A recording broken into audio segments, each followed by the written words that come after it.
আব্দুল্লাহ, তুমি মাইকে তোমার সিদ্ধান্ত অটল কিনা, তুমি ইসলাম ধর্ম গ্রহণ করেছো, এই জায়গায় তুমি অটল থাকবা কিনা সেইটা সবার মাঝে মাইকে বলো।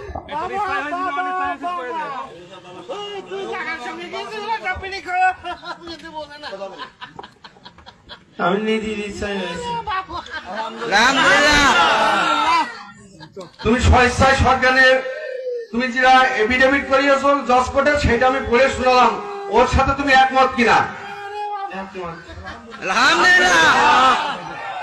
সঞ্জিত, আমি বলি শোনো, তুমি বাবা হিসেবে হাদিস কোরআনের আলোকায়, সঞ্জিত আমার কথা শোনো, তুমি বাবা হিসেবে আমাদের মুসলমান ধর্মের হাদিস কোরআনের আলোকে তুমি বাবাই থাকবা, ঠিক আছে?